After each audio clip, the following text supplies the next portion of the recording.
Hey guys, Breezy CPA here, your certified public accountant, and in this video we're going to be taking a look at the AICPA blueprints for the bar exam, the business analysis and reporting section of the CPA exam. By the end of this video, you should understand the concepts that you're familiar with and that you understand well, and the ones that you need to work on in order to pass the exam. Let's get into it. If you're interested in studying for the CPA exam or you just want to learn more about accounting, make sure to visit us at breezycpa.com and check out our library of courses. We offer a free trial as well as a monthly membership for our students. Our courses cover all areas of the AICPA exam blueprints for all the various sections of the CPA exam. Courses include video lessons, PDF study guides that you can download and print, cram courses, multiple choice practice questions within a test bank, real-world simulations, and final exam simulations in order to prepare you for all sections of the CPA exam. So make sure to visit breezycpa.com. Link will be in the description box below. Use promo code BREEZY20 to get 20% off your order. So the CPA exam requires all CPA candidates to pass 3 core exam sections and 1 discipline exam section in order to pass the CPA exam. These are of the candidates choosing. The uniform CPA exam is designed according to the AICPA exam blueprints, which we're looking at now. The core exam sections assess the knowledge and the skills that a newly licensed CPA needs in their role to protect the public interest. The discipline exam sections assess the knowledge and the skills in the respective discipline domain applicable to the CPA in their role to protect the public interest. The 3 core exam sections are each 4 hours long. They include odd, FAR, and reg, and the 3 discipline exam sections are also 4 hours long, and they include BAR, ISC, and TCP. So we can see here the breakdown for each individual exam. We have the 3 core exams here, odd, FAR, and reg, and what we're going to be looking at today is BAR, which is a discipline exam. We also have ISC and TCP, which are discipline exams. They're all 4 hours long. They differ in the amount of multiple choice questions and task-based simulations that you're going to have to solve for these different exams. So for instance, for auditing, we have 78 multiple choice questions, 50 for FAR, 72 for reg. For BAR, we have 50 multiple choice questions. As far as the task-based simulations, this is going to be between 6 and 8 task-based simulations that you're going to have to solve. For odd, you have 7.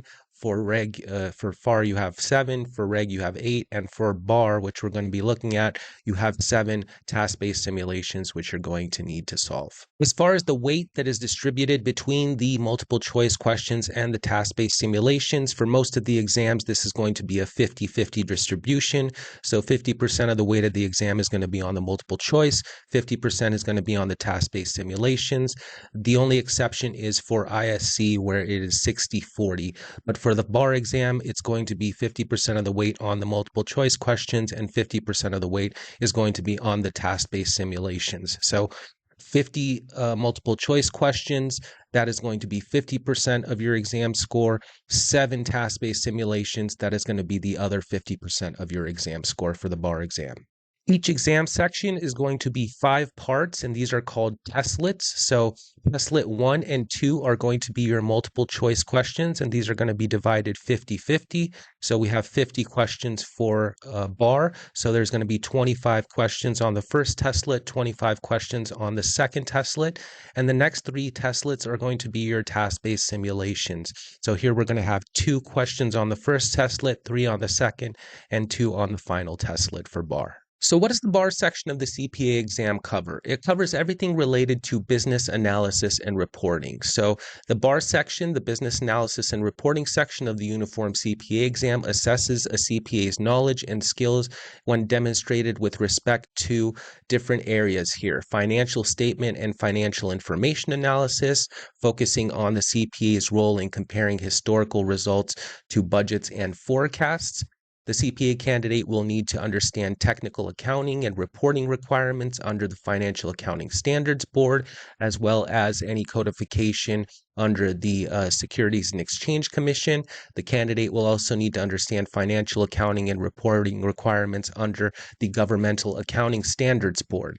So the assessment will also incorporate data and technology concepts, which is the verification and completeness and accuracy of various source data, the determination methods to transform data to make it useful in decision making, the determination and attribute structure formats of source data needed to prepare financial statement analysis, and the use of outputs from data analytic techniques in order to explain an entity's results or to identify and detect any discrepancies. The candidate will also need to understand applied research, which involves identifying issues, analyzing facts, and determining the appropriate responses in relation to those facts and issues. Next, we have content organization and tasks. So the bar section of the CPA exam blueprint is organized by content area, content group, and content topic. So the main content areas that the bar exam, the business analysis and reporting exam, focuses on are three different areas here. So the content areas are area 1, which is business analysis, content area 2, which is technical accounting and reporting, and content area 3, which is state and local governments. And there's going to be an allocation of a percentage of what portion of the exam these are going to be focusing on. So we can see here that the business analysis section, that's going to be 40 to 50% of what the exam focuses on. The technical accounting and reporting, that's going to be 35 to 45% of the exam. And the state and local government questions are going to be 10 to 20% of the exam. So this should give you an idea of what you need to focus on when you're doing your studying. You see that state and local governments, they're going to be less tested, whereas the business analysis and the technical accounting and reporting sections, those are going to be more heavily tested on the exam. So this is important to understand when you're studying for your exam, the areas that you should mainly focus on. Not that you shouldn't understand the ones that are going to be less tested, because you should understand all the different areas, but understand that certain sections are going to be more heavily tested than others. So let's take a look at these different concept areas in more detail, starting with Area 1. This covers the historical, current, and prospective analysis of financial statements. So you're going to be doing financial statement analysis, including comparison of current period financial statements to prior budgets and interpreting financial statement fluctuations and ratios. Continuing on with Area 1, you'll need to understand non-financial and non-GAAP measures of performance, managerial and cost accounting concepts, and the use of variance analysis techniques. You'll need to understand budgeting, forecasting, and projection techniques, factors that influence an entity's capital structure, such as leverage, cost of capital, liquidity, and loan covenants, financial valuation decision models, and the Committee of Sponsored Organizations Enterprise Risk Management Framework, as well as the environmental, social, and governance-related risks, the effects of the changes in economic conditions and market influences on the entity's business.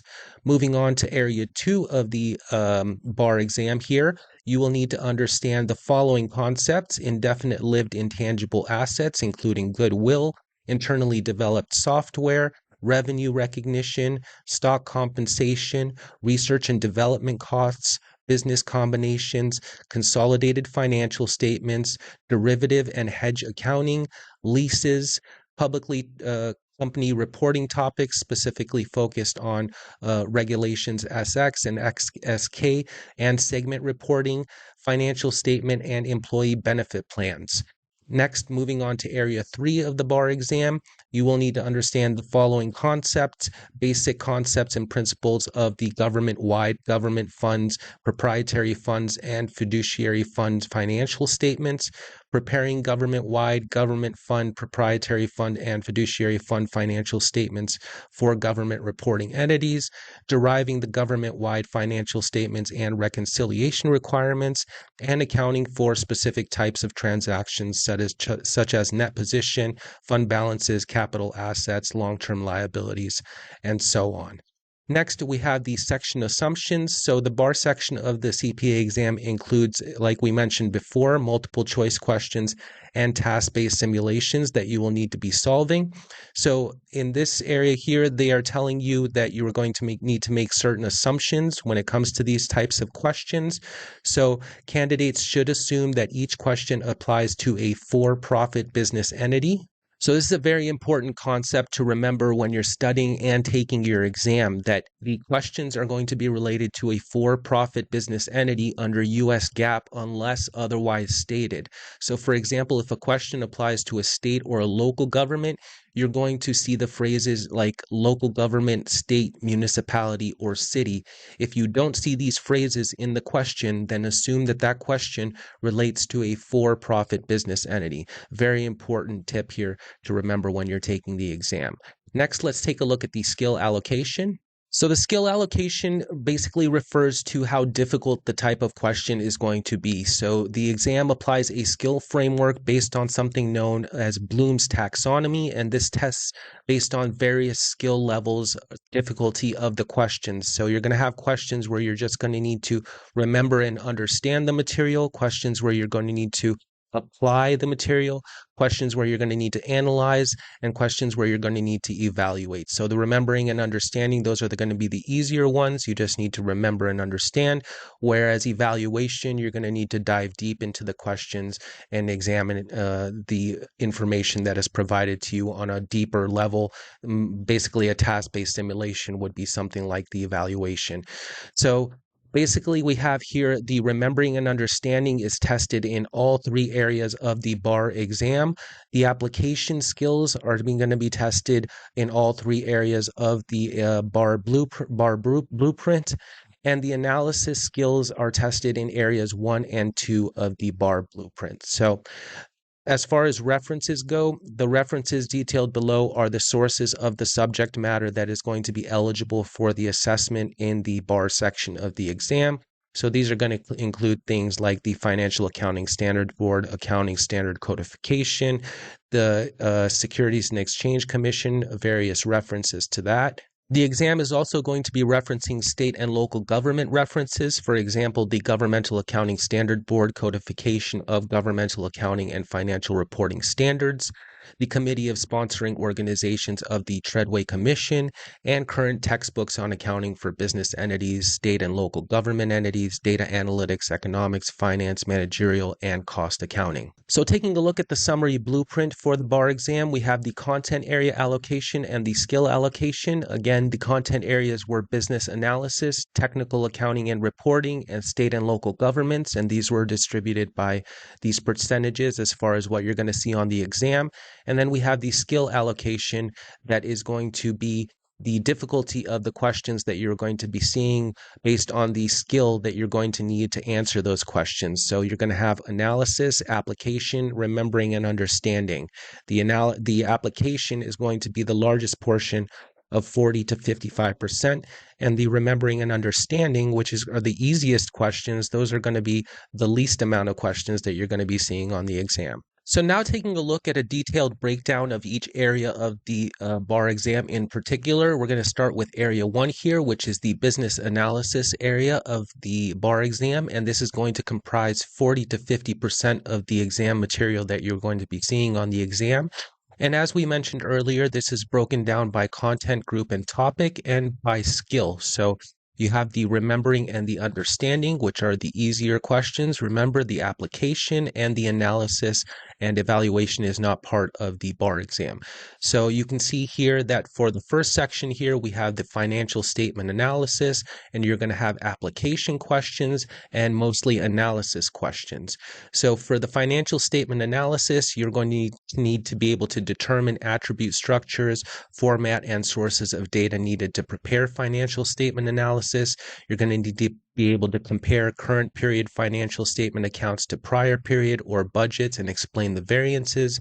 You're going to need to be able to interpret financial statement fluctuations and ratios, to use outputs from data analytic techniques to identify certain patterns and trends, to derive the impact of transactions on the financial statements and the notes to the financial statements. Next, we have non-financial and non-GAAP measures of performance. So here you're going to need to be able to identify relevant non-financial and non-GAAP measures used to analyze an entity's performance. You're going to need to be able to identify and apply internal and external benchmarking. You're going to need to be able to use a balanced scorecard approach to measure an entity's performance, and you're going to need to be able to interpret non-financial data. Next, we have managerial and cost accounting, where you're going to need to be able to calculate fixed, variable, and mixed costs. And you're going to need to be able to describe and use the different costing methods used, including absorption costing, variable costing, activity-based, process costing, and job order costing. Continuing on with Area 1, we have a continuation of the managerial and cost accounting, where you're going to need to be able to derive the appropriate variance analysis methods used to measure the key cost drivers by analyzing business scenarios, and you're going to need to be able to interpret the results by performing price, volume, and mixed analysis. Next, we have prospective analysis, including the use of data, where you're going to need to be able to look at budgeting, forecasting, and projection in order to determine the methods to transform structured and unstructured data to make it useful in decision making, to prepare a budget using supportable assumptions, to use forecasting and projection techniques to model financial results, to prepare and interpret the results of various planning techniques included in cost-benefit analysis, sensitivity analysis, what-if scenarios, and break-even analysis. And then you're going to need to be able to analyze the results of forecasts and projections using ratio analysis and explanations of correlations. Next, we have capital structure, where you're going to need to be able to calculate the cost of the capital for a given financial scenario. You're going to need to be able to determine the impact of the changes in an entity's capital structure on the cost of capital.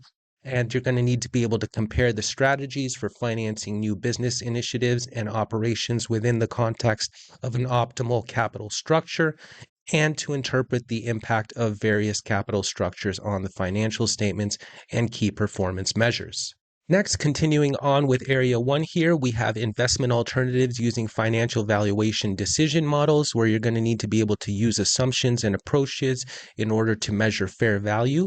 You're going to need to be able to determine the impact of changes and assumptions used to value certain assets. And you're going to need to be able to compare investment alternatives using financial metrics and modeling.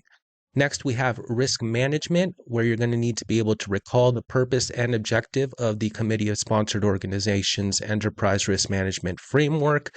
You're going to need to be able to recall how the Committee of Sponsored Organizations framework can be applied and identified to respond to report environmental, social, and governance-related risks, applying the Committee of Sponsored Organizations framework to identify risk and opportunity scenarios, the use of strategies to mitigate financial risks. You're going to need to be able to compare various strategies for managing the working capital of an entity and to derive the impact of the proposed transactions on key performance measures of an entity. And you'll also need to be able to interpret an entity's strengths, weaknesses, and opportunities and threats, the SWOT analysis, in order to assess the entity's options to achieve an overall business strategy. Next, we have economic and market influences on business, where you're going to need to be able to determine the effect of supply and demand and elasticity measures on a product. And you're going to need to be able to calculate the effect of inflation on a product's real price or an entity's investments, debt, and future expenses. Continuing on with the economic and market influences on business, you're going to need to be able to calculate and use ratios to measure, to quantify the risks associated with the risks of an entity. You're going to need to be able to calculate the opportunity cost of a business decision. You're going to need to be able to interpret the impact of market influences on an entity's business strategy and compare acquisition opportunities based on given market analysis and investment criteria. Next, moving on to Area 2 of the bar exam. This is related to technical accounting and reporting, which is going to be comprising 35 to 45% of what you're going to be seeing on the exam as far as questions go.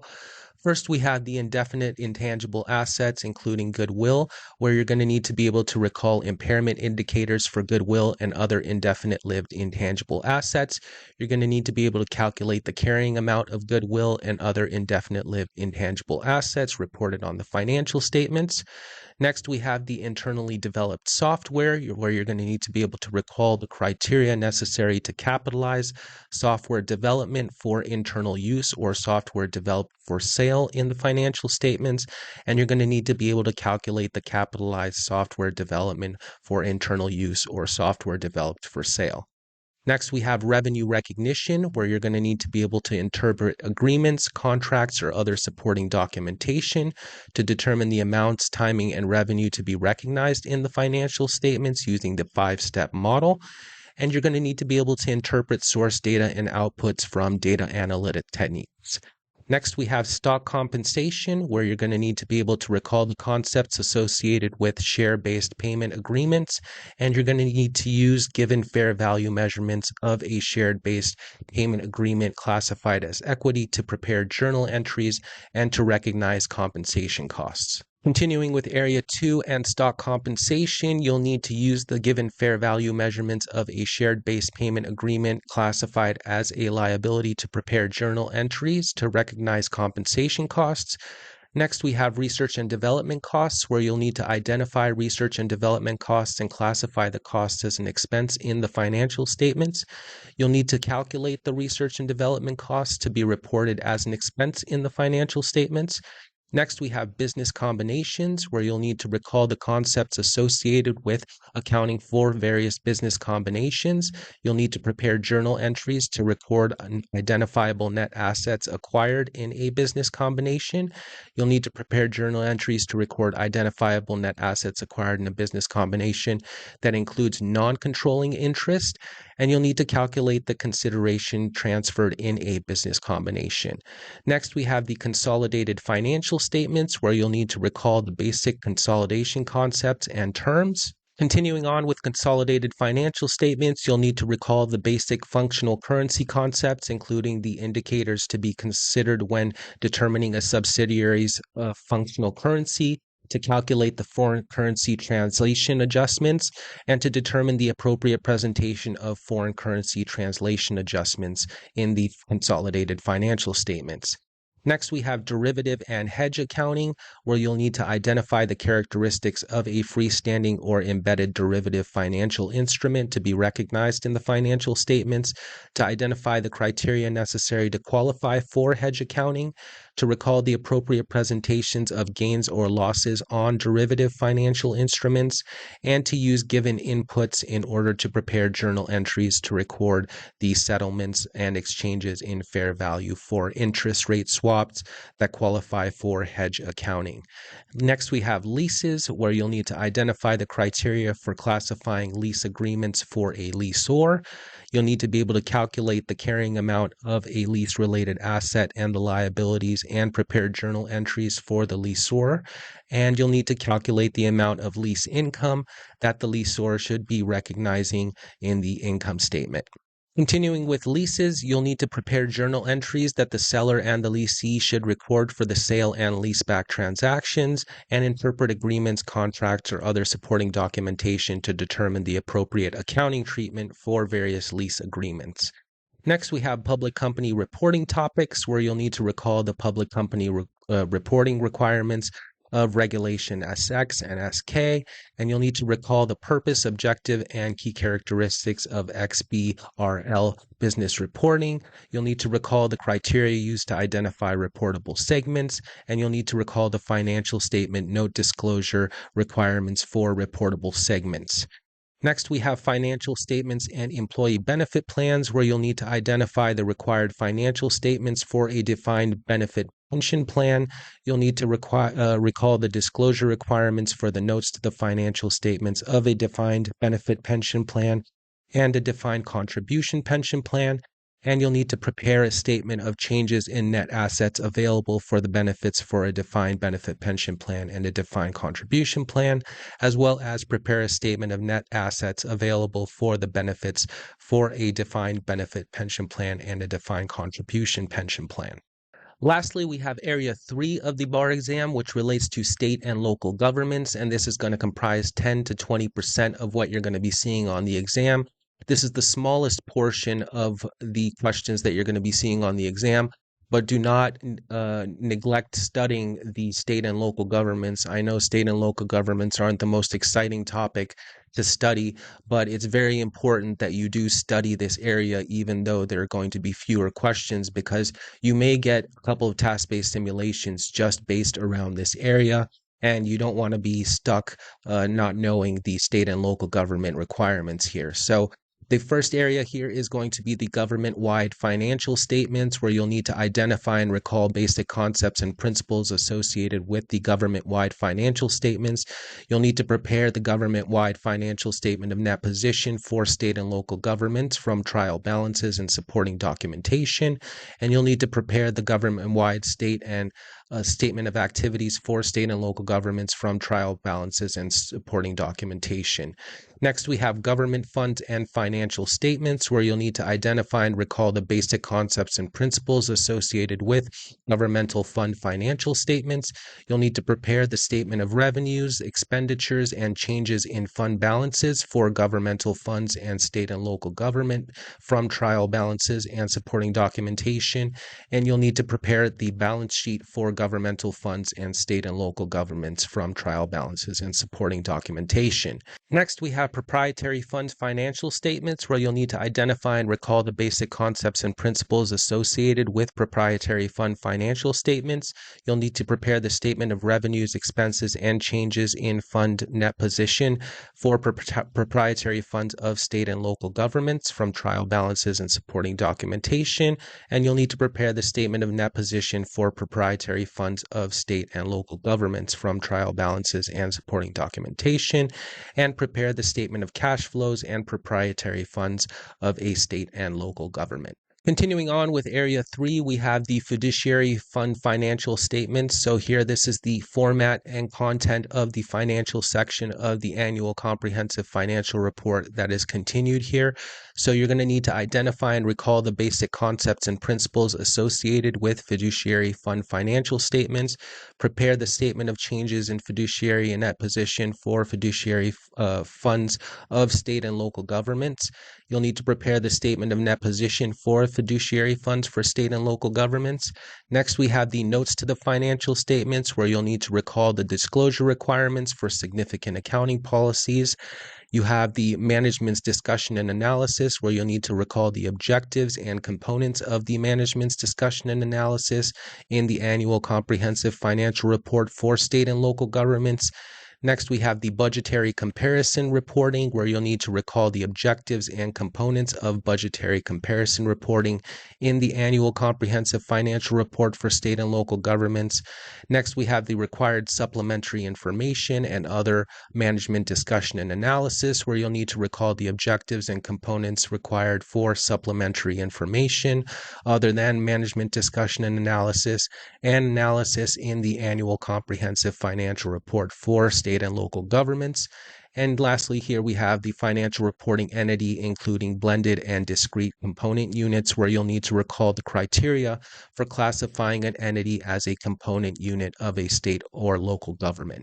Continuing on with Area 3, we have the derived government-wide financial statements and reconciliation requirements, where you'll need to be able to prepare worksheets to convert the government fund financial statements to the government activities reported in the government-wide financial statements. You'll need to be able to prepare the schedule to reconcile the total fund balances and the net change in fund balances reported in the government fund financial statements to the net position and change in net position reported in the government-wide financial statements. Next, we have typical items and specific types of transactions and events. So here we're going to talk about the net position and components thereof. So calculating the net position balances for state and local governments and preparing journal entries. You're going to need to be able to when it comes to fund balances and components, you're going to need to be able to calculate the fund balances for state and local governments. When it comes to capital assets and infrastructure assets, you'll need to be able to identify the capital assets reported in the government-wide financial statements.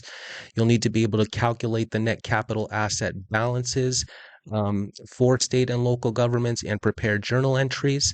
And for general and proprietary long-term liabilities, you'll need to be able to identify the general proprietary long-term liabilities reported in the financial statements, to recall the recognition and measurement requirements for the net position liability for defined pension plans, and to recall the recognition and measurement requirements for a net other post-employment benefit liability for various OPEB plans for state and local governments. Continuing on with Area 3, typical items and specific types of transactions and events, we have general and proprietary long-term liabilities continued here, calculating total indebtedness to be reported in the government-wide financial statements. You'll have to be able to calculate the net general long-term debt balances for state and local governments and prepare journal entries.